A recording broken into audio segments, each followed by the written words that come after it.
오늘 저는 두 가지 의문을 여러분들한테 한번 던져보겠습니다. 기후위기 시대 지금 어디까지 왔느냐, 두 번째 어떻게 해결할 것인데, 근데 대다수 기후위기 시대가 어떻게 해결할 것인데 물어보면 답 뻔하게 이렇게 나옵니다. 뭐라고 하죠? 태양광 풍력, 전기자동차. 그런데 전기자동차로 문제를 해결할 수 있을까요? 기후위기 해결할 수 있을까요? 아닌 것 같죠, 그죠?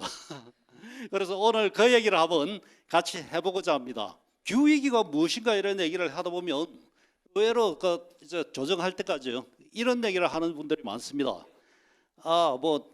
참 이제 나와 먼 이야기. 무슨 얘기 하느냐면 북극곰 얘기를 합니다. 북극곰. 기후위기 북극곰 문제 아니냐. 사실 오늘 제 강의가 기후위기 시대 시민공동체의 재발견인데, 상당히 제가 만나본 많은 분들은 뭐냐면 기후위기 시대 북극곰의 재발견 얘기를 하더라고요. 북극곰의 재발견, 즉 나와 먼 이야기다. 과연 그럴까요? 기후위기가 정말 나와 먼 이야기일까요? 드디어 북극곰 나왔습니다. 출연했습니다. 기후위기에 대해서 항상 얘기할 때 북극곰 살리는 게 먼저야 뭐 이런 얘기 하는데요.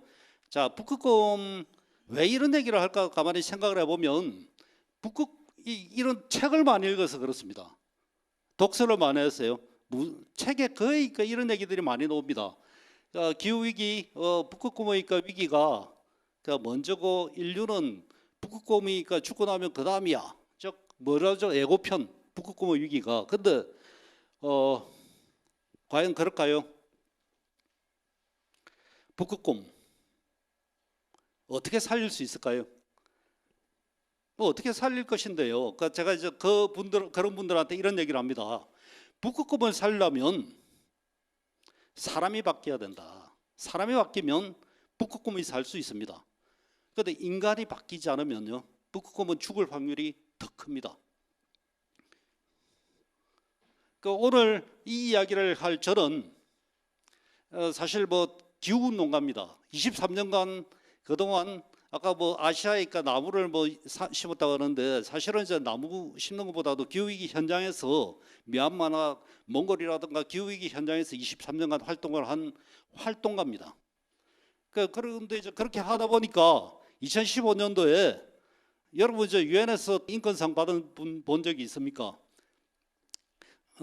아마 좀 한국에서 찾기 힘들 겁니다. 제가 처음으로 유엔에서 유엔 생명의 토지상 환경 최고상을 받았습니다.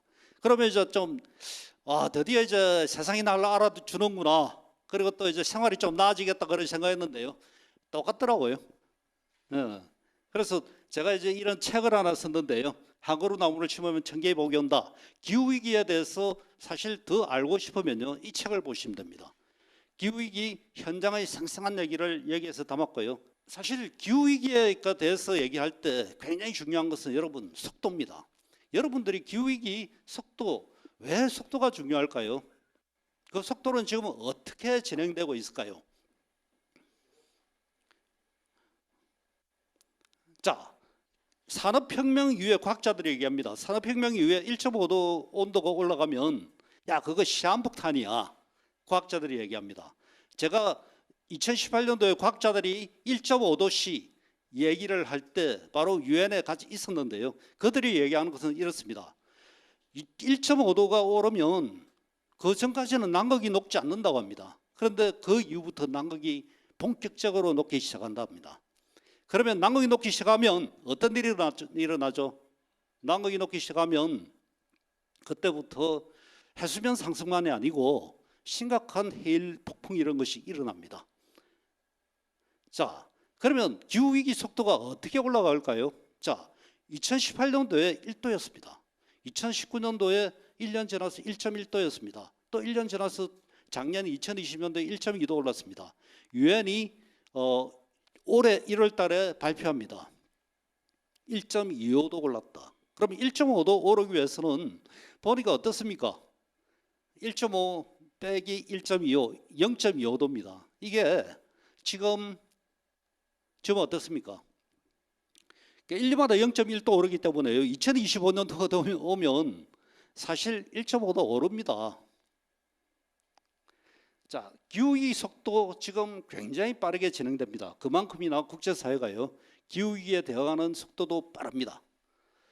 그러니까 기후위기 시대 여러분들이 어떻게 생각하죠? 기후위기에 대해서 산불, 그죠? 산불, 호주 산불, 캘리포니아 산불, 중국에서 올해 있었던 대규모 홍수, 그리고 또 사막화, 해수면 상승, 답은 굉장히 많습니다. 그런데 오늘 제가 말씀드리고 싶은 것은요, 이겁니다. 탈탄소 전환에 실패했을 때 기후위기 시대에 올 수 있는 일입니다. 자, 예를 들어 볼까요? 그렇죠. 올해 4월 20일 무슨 날이죠? 지구의 날 때 대통령이 참여한 기후 정상회담이 있습니다. 미국의 바이든이 40개 나라의 기후 정상들 데리고 한 게 이번 기후 정상회담인데, 이 기후 정상회담에 우리나라 대통령이 참여했죠. 여기에서 우리나라 대통령이 한 선언이 있습니다. 앞으로 석탄 화력 발전 해외 수출할 때, 신규 수출할 때 석탄 금융에 대해서 수출 금융을 지원 중단을 하겠다, 이렇게 선언을 합니다. 그래서 사실 이거 선언하기 일주일 전에도 이런 생각 안 했습니다, 우리나라. 근데 이 선언을 하자마자요, 그 다음날 난리가 납니다. 그러니까 인도네시아에 석탄화력 발전소 2개를 수출하기로 하다 보니 거기에 관련되어 있는 중소기업이 340개입니다. 그 340개가 그 다음 날부터 은행에 갔더니 돈을 대출을 안 해줍니다. 자, 이런 일이 일어난 겁니다. 그래서 문제가 이제 되니까 기재부가 그 한 달 뒤에 부랴부랴 했어요. 기재부가 돈을 빌려줬는데 사실 그거 전환에 대한 비용 지원이 아닙니다. 뭐죠? 연명입니다. 돈 빌려주는 거죠. 산소호흡기 딱 달아놓은 겁니다. 자, 이제 탈탄소 전환 실패를 하면 어떤 일이 난다? 산업이 붕괴합니다. 그럼 산업이 붕괴하면 거기 있는 그죠? 노동자와 그 가족들의 삶도 같이 붕괴합니다. 그럼 같이 지역사회도 붕괴하고요, 시장도 위기에 처하고 국가도 위기에 처합니다. 그래서 올해 2021년도 세계경제포럼은 이런 선언을 합니다. 그러니까 뭐죠? 세계경제포럼이 글로벌 기후위기 보고서에서 2021년도 가장 영향력이 큰 위기로 선정하는 것은 뭐죠? 기후행동 실패입니다. 기후행동 실패, 대량 살상 무기가 그전까지 1등이었거든요. 이제 대량 살상 무기를 교체하는 게 기후행동 실패입니다. 그러다 보니까 발걸음이 지금 빨라지고 있습니다. 발걸음이. 어떤 발걸음? 전 세계 주요 국가들이 올해 4월 22일 바로 지구의 날, 그날을 기점으로 했어요. 그러니까 미국, 유럽연합, 중국이 기후클럽을 구성합니다. 기후클럽을 구성할 때요, 간단합니다. 그러니까 이들은 미국, 유럽연합, 중국은 각자 경쟁을 하면서 기후클럽을 구성하는데, 자, 온실가스 줄이라. 그러면 자신의 것에 동의하면 기후클럽을 구성합니다. 그렇지 않으면요, 강력한 탄소 국경세 압박을 합니다. 여기에 대해서 이거 뭐냐면 결국 각자 미중 유럽연합은 자기 나라를 중심으로 해서 청정에너지라든가 표준, 그리고 녹색금융을 파는 경쟁을 시작했다고 여러분 생각하시면 됩니다. 그러니까 이 일이 지금 시작되고 있습니다. 그런데 올해 블랙록이라고 하는 세계에서 가장 큰 자산회사가 있습니다. 이 자산회사가 어느 정도 크냐면 7조 5천억 달러입니다. 그러니까 이게 어느 정도냐? 독일과 일본의 GDP 규모를 합친 이 자산회사가 선언을 합니다. 야, 앞으로 화석연료 투자 여기에 대해서 우리가 투자 회수를 할 거야. 여기에 투자하면 회수할 거야. 그래서 보니까 우리나라 포스코가 블랙록 5.2% 포스코가 투자하고 있습니다. 포스코 철강회사죠. 큰일 났습니다. 그런데 그러니까 더불어서 이제 뭐냐면 우리나라 공적금융이나 이쪽이 석탄이라든가 가스에 대한 어떤 이 투자 이것을 앞으로 이제 없애야 됩니다. 바로 일주일 전에 유럽연합에서 이런 결정을 합니다. 가스 화력 발전에 대해서 결정, 아직 초안인데요. 이런 초안 결정을 합니다. 그러니까 가스 화력 발전에 대해서 앞으로 금융적 지원을 하지 않겠다 하는 것을 유럽연합에서 저번 주에 결정을 초안 결정을 합니다. 정책 초안. 앞으로 큰일 났습니다. 석탄, 석유, 가스 이것이 이제 좌초화될 수 있습니다. 좌초자산. 드디어 유럽이 이를 내고 있습니다. 자, 이거 유럽이 요즘 우리 시대를 철기 시대라 그러죠. 이 철기 시대에 철기 시대는 뭐죠? 지금까지 석탄으로 만들었습니다. 쇠를. 그런데 이 철기 시대가 새로운 철기 시대로 지금 전환이 일어나고 있습니다. 어떤 전환? 수소라든가 탄소 제로로 가는, 그러니까 수소로 만드는 어떤 철기 시대가 시작되고 있습니다. 근데 이 일을 누가 내고 있느냐면 스웨덴의 철강회사 사브하고요, 전력회사 광산회사 세 개가, 자 기억하십시오. 이 세 개가 2027월 달에 올해 탄소 제로 철강 시제품을 만들어서 볼보 시제품을 납품했습니다. 그리고 2026년도에 시장에 내놨겠다고 이제 발표를 합니다. 그런데 우리나라는 어떻죠? 우리나라는 철강에서 2050년 탄소 중립 정부 목표에 대해서 뭐라고 얘기합니까? 비현실적이라고 지금 비판하고 있습니다. 그리고 50조 원의 수소환원공법 돈이 들어가는데 정부 보고 내라고 그럽니다. 이미 스웨덴은 현실적으로 탄소 제로 철강을 만들고 있습니다. 그리고 정부 지원 안 받고 있습니다. 너무 대조적입니다. 이러다 보니 기후행동 실패의 영향, 자 우리나라 포스코라든가 제가 이제 보면 포스코하고 얘기를 하다 보면 걱정 많이 하고 있습니다. 탄소 국경세 때문에 앞으로 이제 걱정 많이 하고 있습니다. 자기 수출 못합니다. 우리나라 수출, 그죠? 우리나라 수출품의 90%가 뭔지 아십니까? 서비스 아닙니다. 90%가 제조업입니다. 제조업. 이 제조업이 지금 탄소 국경세로 꽉 막힐 수 있습니다. 그래서 철강, 시멘트, 석유화학 요즘 걱정 많이 하고 있습니다. 걱정만 하고 있죠. 자, 어떻습니까? 세계는 지금 마차의 속도에서요, 경주차의 속도로 가고 있습니다. 그런데 우리나라는 지금 걷지도 못하고 그냥 엉거주춤 서 있습니다. 자, 이것이 산업의 몰락을 가져올 수 있고요. 그러면 관련 산업 노동자들과 가족은 동시에 몰락합니다. 그럼 그 지역은 가만히 있나요? 같이 무너집니다. 그러면 시장이 위기에 빠지고요, 국가가 위기에 빠질 수 있습니다. 이것이 지금 기후위기가 현재 와 있는 현실입니다. 그럼 두 개의 길 한번 제시해 볼까요? 그럼 길이 뭐냐? 길이 하나는 자본이니까 제출한 길이고요, 또 하나는 시민 공동체가 시민이 제출할 수 있는 길입니다. 그러면 대자본이니까 발견한 길입니다. 자본의 길. 근데 제가 얘기하는 것은요, 뭐 시민과 자본의 이것을 어느 것이 옳다 그러다 이런 얘기를 하는 거 아닙니다. 지금 한번 같이 검토해 보자는 거죠. 자, 자본이 재발견합니다. 백신으로 기후위기에 대해서 세 가지를 재발견합니다. 뭐죠? 청정에너지, 태양광 풍력과 같은, 또 배터리입니다. 에너지 저장 장치죠. 세 번째, 전기자동차입니다. 이 세 가지를 발견하는데요, 보면 어떻습니까? 중국, 애플, 구글, 페이스북, 테슬라 발견합니다. 재발견이라고 하는데 왜 재발견일까요? 100년 전에도요, 전기자동차 있었습니다. 술탄이 100년 전에 전기자동차 타고 다녔습니다. 이 술탄, 그죠? 이슬람의 지도자. 근데 돈이 안 됐거든요, 그동안.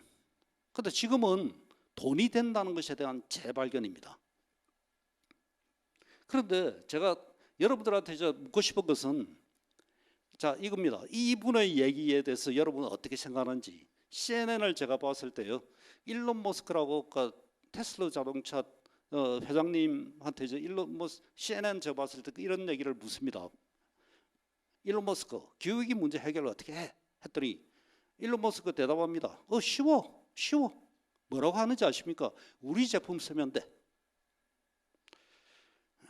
그러면 그들이 만든 태양광, 배터리, 그리고 전기자동차 쓰면 기후위기 문제 해결할 수 있습니까? 여러분 어떻게 생각합니까? 자, 제가 이런 생각 좀 해봤거든요. 야, 그 전기자동차 공짜냐? 공공재인가요? 공공재? 그 주나요? 돈이 있어야 됩니다. 근데 어느 정도 돈이 있어야 될까? 1년에 25,000달러입니다. 25,000달러, 2,800만 원 정도 됩니다. 그거 벌 수 있는 사람들, 1년에 벌 수 있는 사람 제가 봤거든요. 그랬더니 전 세계 몇 퍼센트인지 혹시 뭐 계산되십니까? 6%입니다. 6%. 6%의 자유입니다. 이 자본의 길은. 그럼 94%는 어떻게 해야 되나요? 어려운 거는 넘어가고요. 94% 어떻게 해야 되나요? 제가 그래서 발견한 게 시민 공동체의 길을 한번 찾아봤습니다. 94%. 자, 왜 시민의 길의 재발견일까요? 제가 사실 두 가지가 있겠죠. 하나는 전환에 실패하면 가장 큰 피해를 보는 사람 누구? 시민 공동체입니다. 두 번째, 정책 시민들 지지 안 하면요 실패합니다. 성공 못합니다. 그래서 재발견을 좀 해봤는데요. 제가 이제 요즘 코로나로 인해서 한국에 계속 머물다 보니까 작년도 그렇고 올해도 그렇고요, 우리나라의 그린 뉴딜과 탄소 중립 얘기를 계속 하더라고요. 그래서 제가 열심히 봤죠. 근데 여러분들 중에 이 탄소 중립 그린 뉴딜 이렇게 가슴 확 해야 되겠다고 이렇게 마음에 오는 분이 있으십니까? 제가 물어봤더니 어디로 물어보면 100이면 한 99명은요 안다고 온다 그럽니다. 왜 그럴까요? 이게 흥행이라고 하면요 흥행이 안 되는 겁니다. 왜 흥행이 안 될까요? 시민들이 지지를 안 해서 그렇습니다. 왜 시민들이 지지 않을까요? 거기에 그 고속도로에 탄소 중립 이렇게 있으면요 2050년 가는 고속도로가 그린 뉴딜입니다. 이 그린 뉴딜, 그린 뉴딜 고속도로거든요. 여기에 대기업만 딱 타고 갑니다. 대기업만. 시민들 안 타고 다닙니다. 그러다 보니 탈탄소 시장도 안 만들어집니다. 그래서 제가 봤죠. 우리나라 탄소 중립이나 그린 뉴딜 계획 참 좋습니다. 전략 딱 보면요, 이 바텀업 방식은 전략은 지역 민간 바텀업 방식으로 얘기합니다. 그런데 실행 계획에 보면요, 시민들 이렇게 전략적으로 다 써놓습니다. 바텀업. 근데 실행 계획을 보니까 시민이 싹 빠져 있습니다. 시민은 뭐냐? 그냥 교육과 홍보 대상입니다. 자, 이렇게 하는 나라, 제가 그동안 참 이 나라 저 나라 많이 다녀봤는데요, 이렇게 하는 나라 우리나라가 유일합니다. 이렇게 하면 그린 뉴딜도 실패하고요, 탄소 중립도 실패합니다. 그래서 시민들이 제자리를 좀 찾아봐야 되겠다. 그래서 찾아봤더니 작년 10월달에 어떤 국민 총행복 전환 포럼, 행복실현 지방정부 협의회가 이런 데서 이제 12,000명의 표본을 주민들한테 질문을 합니다. 뭐가 불안해 했더니 제일 불안한 게 기후 위기가 제일 불안하다고 얘기합니다. 심지어 주거비보다도 기후 위기가 더 불안하다고 1등 나옵니다. 10점 만점 6.1점까지 받았거든요. 그런데 이게 제가 볼 때는 기후 위기에 대한 시민들이 공감됩니다. 참 공감대 높다. 그런데 문제가 이게 공감대 높다 했어요. 불안하다고 해서 행동 안 하더라고요. 남이 했으면 좋겠다 이 얘기 많이 하고. 근데 그래서 시민들이 그 전환을 실패 시 노동자 가족이 지역 공동체 위기에 빠진다는 점에서 시민이 기후 문제 해결의 당사자로서 자신의 미래에 대한 결정권을 가질 수 있도록 좀 돕자. 이것을 도울 필요가 있습니다. 그래서 뭐 어떻게 도와야 될까 한번 고민을 좀 해봤습니다. 그랬더니 사례가요. 그러니까 외국에 있는 것이 아니고 이게 뭔가 모델이 있으면 참 좋겠더라고요. 근데 모델이 우리나라에 있습니다. 저는 세계적인 모델이 우리나라에 있더라고요. 어디냐면 성북구 저희 서울 성북구에 가보면요, 석관동에 두산 아파트 있습니다. 이 두산 아파트 세대가 2000세대거든요. 그 2000세대가 있는데 2009년도에 이 머리 좀 이렇게까지 심재철 씨가 2009년도에 여기 이사 갑니다. 29살 때 갔는데요. 이분이 이렇게 나이 들어 보이는데요. 사실은 젊은 사람입니다. 그러니까 이 심재철 씨가 갔을 때 자기 젊다는 이유로 주민들이 네 회장이야 이렇게 했거든요. 회장을 했는데 본인이 하고 싶었던 게 뭐 에너지 좀 줄이고 싶었던 거죠. 이 사람 전공이 에너지 설계자입니다. 근데 그래서 2년 동안 합니다. 재미있게 투표도 하고 공부도 하고 막 합니다. 그렇게 해서 2년 동안 그가 한 짓이 뭐냐면 재미있습니다. 되게 엘리베이터 전등을 한 30% 줄여봐도 사람들이 눈치 못 채거든요. 자, 이렇게 하면서 그가 2년 동안 한 다음 투표해서 결정해서 2012년부터 3년간 어느 지원 안 받고 만듭니다. 무엇을 하냐면 별것 아닙니다. LED 좀 바꾸고요. 그리고 이 부스터, 옥상에 물 올리는 부스터 있으면 그래서 바꿨더니 어떻게 됐냐면 3년 동안 170만 킬로와트를 줄였습니다. 이 170만 킬로와트 잘 안다고 할 수 있는데요. 정확하게 얘기하면 한 450가구가 쓰는 전기약입니다. 1년에 2,000세대가요. 그래서 12억 되는 그 돈을 공용전기요금을 2억 5천만을 줄입니다. 대단하죠. 근데 저는 이것을 우리나라 국내 전체 2,200만 가구거든요. 여기에 대입을 해봤습니다. 석관동 두산 아파트 정도만 하면 어떻게 될까 했더니 자그만치 190억 킬로와트 H, 그러니까 19 테라와트 H거든요. 이게 석탄화력 발전소 10개입니다. 석탄화력 발전소 이 석관동 두산 아파트 정도만 하면요, 석탄화력 발전소 10개 줄일 수 있습니다. 그러면 이것을 석관동 두산 아파트를 그럼 전국적으로 또 지역 정부로 어떻게 확산할 수 있을까? 바이든한테 배울 필요가 있습니다. 바이든이 이 대통령 되기 전에 약속을 합니다. 기후 시민 피해 공동체들에게 내가 되면 기후 예산 40%를 무선적으로 배정해 줄게. 시민들한테. 됐습니다. 그랬더니 그 주에 만든 게 이겁니다. 저스티스 40, 그러니까 정의 40 지침을 만듭니다. 40%를 시민들한테 무조건 이렇게 기후위기 예산을 떼주는 이 결정을 하는데, 바로 지난주에 무슨 일이 있죠? 지난주에 사회안전망과 기후법이라고 했어요. 하원을 통과시킵니다. 1.9조 달러, 바로 이 예산입니다. 1.9조도 2,000조거든요. 2,000조. 사회 안전망과 기후 예산, 기후법이죠.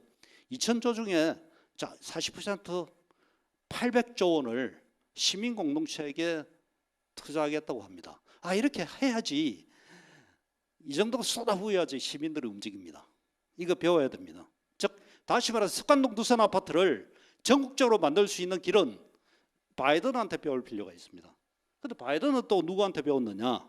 뉴욕주한테 배웠습니다. 뉴욕주. 뉴욕주가 2019년 6월 달에 재작년이죠. 기후 리더십과 커뮤니티 보호법을 통과시킵니다. 이 법, 그러니까 10년 동안 뉴욕주는 그린 뉴딜을 합니다.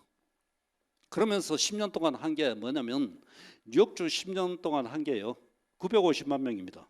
880명, 지금 950만 명, 인구가 1,900만 명이거든요. 뉴욕주가 반이 지금 그린 뉴딜에 참여하고 있습니다. 그 혜택을 얻고 있습니다. 이게 뭘까요? 바로 10년 전에 뉴욕주 시민들이, 저는 이제 뉴욕주 시민들한테 매우 감사합니다. 감사를 드리고 있거든요. 그들이 선례를 만들었기 때문에 그렇습니다. 선례. 자, 이들이 만든 게 뭘까요?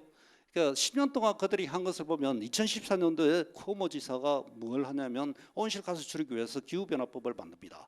그런데 거기에 그냥 온실가스 줄이는 거죠. 거기에 대해서 이제 뉴욕주 시민들이 이렇게 항의를 합니다. 그들이 자, 그러니까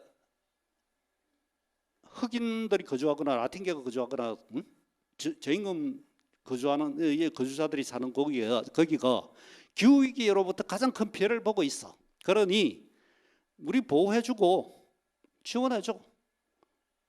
그것을 5년 동안 제기합니다. 그래서 통과시킨 것이 바로 기후 리더십과 커뮤니티 보호법입니다. 여기 굉장히 특이한 게 있습니다. 뉴욕주 정부하고 협력을 할 때 시민 공동체들이 그냥 협력이 아닙니다. 시민 공동체 결정을 직접 합니다. 그래서 제가 자, 이렇게 하면 습관동 두산 아파트가 뉴욕주처럼 하면요 서울시로도 확장이 가능합니다. 이런 식으로 하면요. 그래서 근데 제가 이제 지금 얘기하는 것은 좀 날개를 달기 위한 얘기입니다. 날아가기 위한 얘기인데요. 우리나라처럼 이렇게 뛰지도 못하고 걷지도 못하고 있는 기후 위기에 대응하는데 다른 나라는 지금 그 경주차 속도로 가거든요. 이 경주차 속도를 뛰지도 못하는, 날지도 못하는, 걷지도 못하는 우리나라가 따라잡으려면요 어떻게 해야 되나요? 날아가야 됩니다. 날아갈 수 있는 것을 제가 이제 발견한 게 기후시민의회입니다. 그러니까 우리나라 기후시민의회를 제일 먼저 소개한 사람이 저라고 생각하는데요. 그런데 기후시민의회 날기 위한 날개입니다. 자, 프랑스 기후시민의회 얘기를 한번 드릴게요. 작년에 이 프랑스에서 어떤 일이 생기냐면 한 150명의 사람들, 기후 위기에 대해서 아무 관심도 없는 150명의 시민들 모아놓고요 9달 동안 같이 토론하고 공부를 합니다. 거기서 149개의 권고안을 만드는데 이게 뭐냐면 노랑쪽지 운동이라고 하는, 여기 마크롱 대통령이 노랑쪽지 운동에 대해서 하도 노랑쪽지 운동이 문제제기를 하니까 마크롱이 이제 불도 태우고 그러니까 여기에 대응하기 위해서 만든 게 바로 기후시민의회입니다. 근데 그러다 보니까 마크롱이 이제 이야기를 기후시민의회에서 결정한 모든 제안을 필터링 없이 받아들일게. 그렇게 하면서 149개의 제안이 나오는데요. 그래도 문제는 마크롱의 손을 떠나는 일이 생깁니다. 여기서 이 시민의회에서 질문은 간단합니다. 1930년대 2030년까지 40% 온실가스를 프랑스가 줄여야 하는데 어떻게 해야 되니? 여기에 대해서 149개의 제안을 아무 기후 위기에 대해서 관심도 없는 사람들이, 시민들이 150명이 모여서 결정을 내놓습니다. 근데 여기에 포인트가 있습니다. 포인트. 놓은 모든 제안에 대해서 홍보를 합니다. 방송이라든가 그죠? 이렇게 쿠키뉴스 이런 데서 막 쏟아서 방송을 합니다. 그러다 보니까 나와 같은 얘기를 이 시민들이 하거든요. 그러니까 프랑스 사람들이 밥 먹다가도 아침에 밥상머리에서 이 얘기를 합니다. 또 카페에서 모여서 토론을 합니다. 그러다 보니까 프랑스 사람들 그러니까 조사를 해봤더니 프랑스 인구 70%가 시민의회가 있는지를 얘기하는 것이 아니고요, 제안한 것이 뭔지를 너무나 상세히 압니다. 따라서 근데 제가 이제 프랑스 기후시민의회가 뭘 얘기하는지 한번 볼까요? 올해 하원에서 이제 통과됐는데요. 5월달에 그들이 제안했던 안들이 프랑스 헌법 1조 수정을 이들이 제안한 겁니다. 기후시민 정부는 기후위기에 대해서 국민을 보호하려는 의무가 있다. 그리고 상품 구매 시 탄소 점수제 도입했어요. 앞으로 상품 구매할 때 탄소 이 포인트 다 쓰면요 구매 못하게 딱 만들었습니다. 그리고 2.5시간 2시간 반 동안 거리 안에 열차가 있다면 항공기 국내선 금지. 우리나라에서 부산하고 서울하고요 기차 2시간 반입니다. 비행기가 없어집니다. 이 결정에 따른다면요. 그리고 주거 이전 여유이 낮은 건물이나 주택 임대를 금지합니다. 위반 시 벌칙 한번 보십시오. 생태적 학살 범죄에 대해서 최대 10년 징역형이나 450만 유로 벌금 50억입니다. 이게 시민들이 결정한 겁니다. 이것을 정부가 받아서 지금 하원에 통과시켜 놓은 상태입니다. 자, 그러니까 시사점 한번 볼까요? 시민 참여, 시민 공동체가 성공하기 위해서는요. 자, 시민 공동체 시민에게 결정권을 줘야 됩니다. 습관동 두산 아파트도 마찬가지죠. 이거는 정부와 시민 공동체 목표를 공동으로 설정을 하고요. 그리고 적어도 그러니까 상당한 예산을 40%죠. 법적으로 보장을 시민 공동체 해줘야 됩니다. 결론입니다. 대자본은요. 제가 아까 만나보니까 대자본 날 다 만나보니까 그 뭐냐면 문제 해결 역량이 있습니다. 돈도 있고요. 사람도 있고 네트워크도 있습니다. 그래서 정부는 시민 공동체를 지원해야 됩니다. 근데 이게 탈탄소 사회는 아무도 안 가본 길인데요. 어떤 길이냐? 그러니까 옛날 과거에 달에 안 가본 시절에요. 달에 가자는 얘기하고 같습니다. 우리가 보이는 이 세계, 지금 보이는 이 세계, 이것을 넘어서서 저 보이지 않는 우주의 공간으로 넘어가면 어떻게 해야 될지 아무도 모릅니다. 아무도 모릅니다. 이게 탈탄소로 가는 길이거든요. 거기에 대해서 사실 다양한 실험이 필요합니다. 이것은 시민들이 해볼 필요가 있습니다. 그래서 시민들이 유권자 소비자로서요. 정치와 정부의 비전을 제시하고 그래서 시민이 교육과 홍보의 대상이 아니고요. 운명의 주인이 돼야 됩니다. 그럼 어떻게 조직할까요? 그것은 뉴욕주나 클리블랜드 기후시민의회에서 여러분들한테 많은 힌트를 주고 있습니다. 감사합니다.